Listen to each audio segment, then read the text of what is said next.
Hi guys, welcome back. അപ്പോൾ ഇന്നത്തെ നമ്മുടെ വീഡിയോ എന്ന് പറയുമ്പോൾ നമ്മുടെ ഡ്യൂക്ക് 390 ആണ് നമ്മളോട് ഉള്ളത്.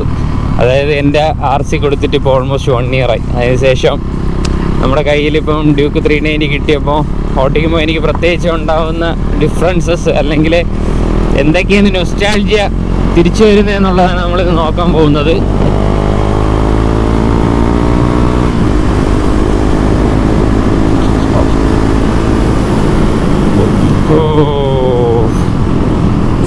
വിഷയം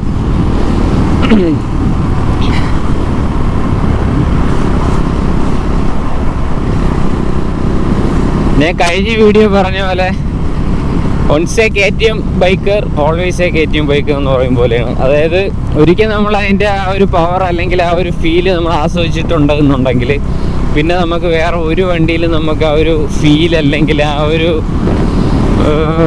ഒരു എനർജി നമുക്ക് കിട്ടൂല. അപ്പോൾ ഇത്രയും നാൾ ഞാനിപ്പം നിങ്ങൾക്ക് എല്ലാവർക്കും അറിയാമെന്നുള്ള പോലെ RC കൊടുത്തിട്ട് ഓലയാണ് എടുത്തത്, ഓല ഇലക്ട്രിക്ക്. അപ്പം അതും പവറിൻ്റെ കേസിൽ അത്ര മോശമല്ല, കാരണം സ്കൂട്ടേഴ്സ് വെച്ച് നോക്കുമ്പോൾ അത്യാവശ്യം നല്ല പവറുള്ള ബൈക്കാണ് അല്ലെങ്കിൽ സ്കൂട്ടറാണ് ഓല എന്ന് പറയുന്നത്, ആ ഒരു കാറ്റഗറിയിൽ തന്നെ. അതുകൊണ്ട് എനിക്ക് പവറിൻ്റെ കാര്യത്തിൽ വലിയൊരു കുറവായിട്ട് തോന്നിയില്ല RC എന്ന് വന്നപ്പോൾ. പറയുമ്പോൾ കോമഡി ആയിട്ട് തോന്നുന്നുണ്ടെങ്കിലും അതാണ് സത്യം. കാരണം ഓലയിൽ ഹൈപ്പർ ഇട്ട് ഓട്ടിച്ച് കഴിഞ്ഞാൽ നമുക്ക് അത്യാവശ്യം നല്ല പവറുണ്ട്, ഒരു 120ഓളം ടോപ്പ് സ്പീഡും കിട്ടും. അപ്പോൾ ഇന്നൊരു ചേഞ്ചിന് വേണ്ടിയിട്ടാണ് 390 കൊണ്ട് ഇറങ്ങിയത്. അപ്പോൾ നമ്മൾ കുറേ നാളായി ഇതേപോലെ ഒരു കുറച്ച് ദൂരം ഒന്ന് ഓട്ടിച്ചിട്ട്, അല്ലാതെ കുറച്ച് ഓട്ടിക്കുമെന്നല്ലാതെ നമ്മളൊരു ലോങ് റൺ കുറച്ച് നാളായി ഓടിച്ചിട്ട്. അപ്പോൾ ഇന്ന് നമുക്ക് ഓട്ടിക്കുമ്പോൾ എന്തൊക്കെയാണ് ഫീൽ ചെയ്യുന്നതെന്ന് നോക്കാം. ഫസ്റ്റ് ഓഫ് ഓൾ എനിക്ക് ആ KTMൻ്റെ പഴയ ആ വൈബ്രേഷൻ തിരിച്ച് കിട്ടിയതുപോലൊരു ഫീലുണ്ട്.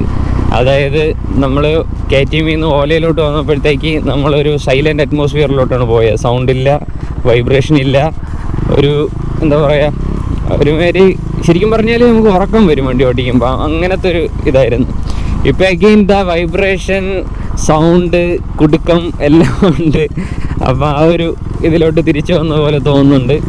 കാരണം ഗിയർ ഡൗൺ ചെയ്യുമ്പോഴാണെങ്കിലും കട്ടറിൽ ഇറങ്ങുമ്പോഴാണെങ്കിലും പിന്നെ നമ്മൾ കൈ കൊടുക്കുമ്പോഴാണ് അങ്ങനെ വണ്ടി ഇങ്ങനെ തെറിച്ച് നിൽക്കും.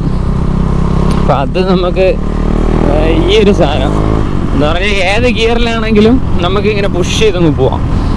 വണ്ടി കയറിക്കോ എന്ന് പറഞ്ഞുകൊണ്ടിരിക്കും. നമ്മളെ കോൺഫിഡൻസ് നമ്മളെ കൊണ്ടുപോയി കൊല്ലും. അതാണ് ഈ KTMൻ്റെ ഒരു കുഴപ്പം.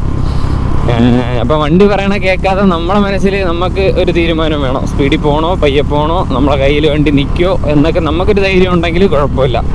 ചിലവർ നമ്മൾ വണ്ടി കിട്ടിയ ഉടനെ സ്പീഡിൽ അങ്ങ് കൈ കൊടുത്തങ്ങ് പോവും. ലാസ്റ്റ് നിർത്തേണ്ട ഒരു സിറ്റുവേഷൻ വരുമ്പോൾ ചിലപ്പോൾ നിർത്താൻ പറ്റണമെന്നില്ല. അങ്ങനെയാണ് ഒരുപാട് ആക്സിഡൻറ്റ്സ് നടക്കുന്നത്. അപ്പോൾ പിന്നെ ഈ പറഞ്ഞ പോലെ കൺസോള് വേറെ ലെവൽ. ഞാൻ ഇതിനിടയ്ക്ക് Duke 390 latest model Gen 3 test drive ചെയ്തിട്ടുണ്ടായിരുന്നു. അപ്പോൾ ഞാൻ അടുത്തൊരു വീഡിയോ അതുമായിട്ടൊരു കമ്പാരിസൺ ചെയ്യാം. അത് ഓട്ടിച്ചപ്പോൾ ഒരു വേറൊരു എക്സ്പീരിയൻസ് ആയിരുന്നു, അത് പറയേണ്ടതായിട്ട് തന്നെ ഉണ്ട്. അപ്പോൾ അത് നമുക്ക് വേറൊരു വീഡിയോയിൽ ചെയ്യാം.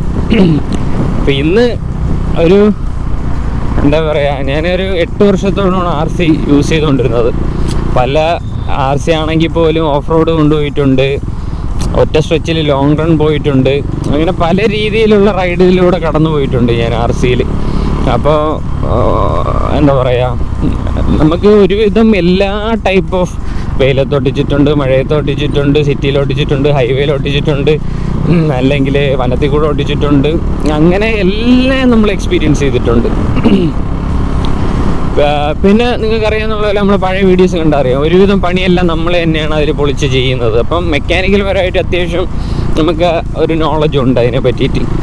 അപ്പം നമ്മൾ അത്രയും നമ്മളെ ഹൃദയത്തിനോട് അടുത്ത് നിന്നൊരു വണ്ടിയായിരുന്നു അത്. പക്ഷേ എനിക്കത് വലിയൊരു യൂസ് ഇല്ല, അല്ലെങ്കിൽ ഡെയിലി ഇത്രയും ദൂരം എനിക്ക് അതും കൊണ്ട് പോയിട്ട് വരാനുള്ള ആവതില്ലാത്തതുകൊണ്ടാണ് ഞാൻ കൊടുത്തത്. കാരണം ഒരു 80 കിലോമീറ്റേഴ്സ് നമുക്ക് ഡെയിലി RC ഓട്ടിച്ച് കഴിഞ്ഞാൽ എൻ്റെ ശാരീരികമായും ഒക്കെ ഒരുപാട് ബുദ്ധിമുട്ട് ഫേസ് ചെയ്യേണ്ടി വരും എനിക്ക് ഫ്യൂച്ചറിൽ. അപ്പോൾ അതുകൊണ്ടാണ് ഞാൻ കൊടുത്തിട്ട് ഓല എടുത്തത്. നമുക്കിതുപോലുള്ള വണ്ടിയൊക്കെ എന്ന് പറഞ്ഞാൽ നമുക്ക് ഡെയിലി യൂസിന് പറ്റുമെന്ന് എനിക്കറിയത്തില്ല. ചെറിയ ഷോർട്ട് റണ്ണൊക്കെ ആണെങ്കിൽ കുഴപ്പമില്ല.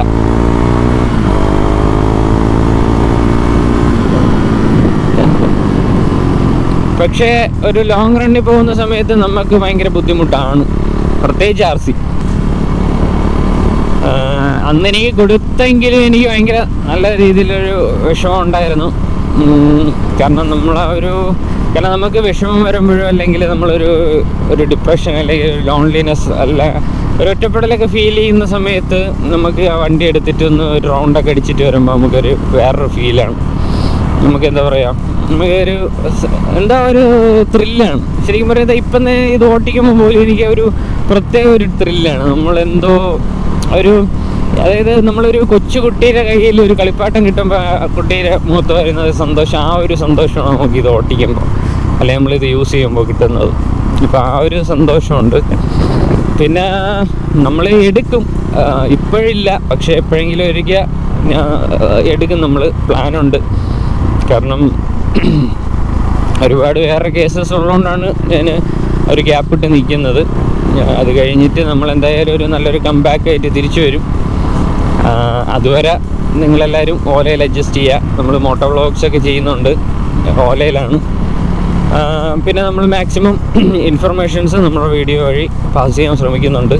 അപ്പം നമ്മളെ വീഡിയോ കാണുന്ന ഒരാൾക്ക്, കാരണം ഞാനിങ്ങനെ ചവറ് പോലെ വീഡിയോ ഇടാൻ ആഗ്രഹിക്കുന്നില്ല. കാരണം അത് ചെയ്യുന്നത്, ഇത് ചെയ്യുന്നത്, മറ്റേ ചെയ്യുന്നത്, ചിലപ്പോൾ എനിക്ക് വ്യൂ കിട്ടിയേക്കാം, സബ്സ്ക്രൈബേഴ്സ് കിട്ടിയേക്കാം. പക്ഷേ എനിക്കെപ്പോഴും എൻ്റെ ഒരു വീഡിയോ ഒരാൾ ഒരു 5 മിനിറ്റെങ്കിലും കാണുന്നുണ്ട് എന്നുണ്ടെങ്കിൽ ആ കാണുന്ന വ്യക്തിക്ക് അത് എന്തെങ്കിലും യൂസ്ഫുൾ ആയിരിക്കണം. കാരണം എല്ലാവർക്കും ഏറ്റവും ഇമ്പോർട്ടൻ്റ് ആയിട്ടുള്ള സാധനമാണ് ഈ സമയം എന്ന് പറയുന്നത്. അപ്പം നമ്മളെ വീഡിയോയ്ക്ക് വേണ്ടി ഒരു വ്യക്തി ഒരു സമയം സ്പെൻഡ് ചെയ്യുന്നുണ്ടെങ്കിൽ അയാൾക്ക് അതിൽ നിന്ന് എന്തെങ്കിലും കിട്ടണം, ഇല്ലെങ്കിൽ എനിക്ക് പറ്റൂല. അപ്പം അതുകൊണ്ടാണ് നമ്മൾ വീഡിയോസ് ഡിലേ വരുന്നത്. ഇനിയിപ്പം നിങ്ങൾക്ക് ഞാൻ പറഞ്ഞ പോലെ വീഡിയോസിൻ്റെ കമൻറ്റ് ബോക്സിൽ എന്ത് വേണമെങ്കിലും കമൻറ്റ് ചെയ്യാം, എന്തൊക്കെ ടോപ്പിക്കാണ്, നല്ല സജഷൻസ് ഇടാം. അതനുസരിച്ചിട്ട് നമുക്ക് വീഡിയോസ് പ്ലാൻ ചെയ്യാം. പിന്നെ ഒരു ഫീല് ഹൈറ്റ് കൂടിയതുപോലെ തോന്നുന്നു. കാരണം RCയിൽ ഇത്ര ഹൈറ്റ് ഇല്ല. ഇപ്പോൾ ഞാൻ ഓല ഓട്ടിക്കുമ്പോഴാണെങ്കിൽ ഇത്ര ഹൈറ്റ് ഇല്ല, ഒരു പൊക്കപ്പുറത്തിരിക്കുന്ന പോലെ തോന്നുന്നു. പിന്നെ സീറ്റിംഗ് പോസ്ചർ പക്കയാണ്. എനിക്ക് RCന്ന് വന്നപ്പോൾ എനിക്ക് അതാണ് ഏറ്റവും ഫീൽ ചെയ്തത്. കാരണം RCയിൽ ഇത്രയും കംഫർട്ടൊന്നുമില്ല. നമ്മളൊരുമാതിരി ഒടിഞ്ഞു മടങ്ങി, എനിക്ക് ഹൈറ്റും കൂടെ ഉള്ളതുകൊണ്ട് കുറച്ച് ഒടിഞ്ഞു മടങ്ങിയിട്ടൊക്കെയാണ് ഇരിക്കുന്നത്. അതിൻ്റേതായ ബുദ്ധിമുട്ടുണ്ട്. പിന്നെ ഇതിൽ ഹീറ്റിൻ്റെ ഒരു ഇഷ്യൂ ഉണ്ട്. അതിപ്പം നമ്മുടെ RCയിലും ഈ സെയിം ഇഷ്യൂ ഉള്ളതാണ്. അത് നമ്മൾ കുറച്ചൊന്ന് എൻജിൻ ചൂടായി കഴിഞ്ഞാൽ നമ്മൾ 2 കാലിൻ്റെ മുട്ടിന് താഴോട്ട് ചൂടടിക്കും. അതുകൊണ്ട് എപ്പോഴും ഒരു KTM യൂസ് ചെയ്യുമ്പോൾ നമ്മൾ ജീൻസും ഷൂസ് യൂസ് ചെയ്യുന്നതായിരിക്കും ഏറ്റവും ബെറ്റർ. ഇപ്പം എനിക്ക് എക്സ്പീരിയൻസ് ഉള്ളതെന്ന് പറഞ്ഞാൽ നല്ല വെയിലത്ത് സിറ്റിയിലൊക്കെ നടുക്ക് പോയി നിന്ന് കഴിഞ്ഞാൽ കാലിൽ നല്ല രീതിയിലുള്ള ചൂടടിക്കും. അതായത് ഒരുവട്ടം എൻ്റെ കാലിലെ തൊലി വരെ ഇളകിയിട്ടുണ്ട്, അമ്മാതിരി ചൂടടിച്ചിട്ടുണ്ട് എനിക്ക്. അതായത് നമ്മുടെ സ്കിന്നിൻ്റെ ഔട്ടർ ലെയറിൽ ചെറിയ രീതിയിൽ പൊരിക പോലെ ഇളകി വന്നിട്ടുണ്ട്. പിന്നെ സഹിക്കാൻ പറ്റാത്തതെന്ന് പറയുമ്പോൾ നമ്മൾ മഴയത്ത് അത്യാവശ്യം ലോങ് റൺ ഓട്ടിക്കുകയാണെങ്കിൽ നമ്മൾ ഈ വെള്ളം വന്നിട്ട് എൻജിൻ്റെ അവിടെ വന്നിട്ട് ചൂടായിട്ട് തിളച്ച വെള്ളം നമ്മളെ കാലിൽ കൂടെ കോരി ഒഴിക്കുമ്പോൾ തോന്നും. അതൊക്കെ ഒരു എക്സ്പീരിയൻസ് ആയിരുന്നു. പക്ഷേ എനിക്കിതുവരെയും വണ്ടി, കാരണം ഒരുപാട് KTM ബൈക്കേഴ്സിന് വണ്ടി ട്രാഫിക്കിൽ വെച്ചിട്ട് ഓവർ ഹീറ്റായി ഓഫായി പോണ കേസ് വന്നിട്ടുണ്ട്, പറഞ്ഞു കേട്ടിട്ടുണ്ട്. പക്ഷേ എനിക്കിതുവരെ ഞാൻ യൂസ് ചെയ്തിട്ട് അങ്ങനെ ഓഫായി പോയിട്ടില്ല ഓവർ ഹീറ്റായിട്ട്. എനിക്ക് തോന്നുന്നു അതൊക്കെ റേഡിയേറ്റർ സിസ്റ്റം പ്രോപ്പർ അല്ലെങ്കിലായിരിക്കും ഓഫായി പോകുന്നത്. എനിക്കങ്ങനെ ഇതുവരെയ്ക്കും ഓഫായിട്ടില്ല. എനിക്ക് ഫ്യൂൽ അടിക്കുമ്പോൾ മാത്രമേ ഉള്ളൂ ഈ വണ്ടിയെ കുറിച്ച് ഒന്നും പറയാനില്ലാത്തത്. ബാക്കി പവർ, ലുക്ക് എല്ലാം ഓക്കെ. പക്ഷെ മൈലേജാണ് മച്ചാനെ സീന്. നമ്മൾ എന്തോന്ന് 90s കിഡാണോ എന്നറിയത്തില്ല. നമ്മൾ ചിന്തിച്ചു ഇത്ര രൂപ അടിക്കണമെങ്കിൽ, ഇപ്പം ഞാൻ 300 രൂപയ്ക്ക് അടിച്ചു, 350 അടിച്ചോളൂ. എന്നാലും നമ്മൾ മൈലേജ് കാൽക്കുലേറ്റ് ചെയ്ത് നോക്കുമ്പോഴത്തേക്ക് ഇതിനും പകരം കാറിൽ വന്നാൽ പോരെ, വെയിലും മഴയും കൊള്ളണ്ട അല്ലോ എന്ന് ചിന്തിച്ച് പോകും. എന്നാലും കുഴപ്പമില്ല, നമുക്ക് വല്ലപ്പോഴൊക്കെ ഈ ഒരു പൊളിക്കണം, നമുക്കൊരു ഫീൽ കിട്ടണം, അത്രേ ഉള്ളൂ. നമ്മളെ വണ്ടി കൊടുത്തിട്ട് 1 വർഷം കഴിഞ്ഞിട്ട് ഈ ഒരു സാധനം കിട്ടിയപ്പോൾ ഒരു വീഡിയോ എടുക്കണമെന്ന് തോന്നി, നിങ്ങളുമായിട്ട് എക്സ്പീരിയൻസ് ഒന്ന് ഷെയർ ചെയ്യണമെന്ന് തോന്നി. Then we will come back. Stay tuned by It's Me Homo Sapien.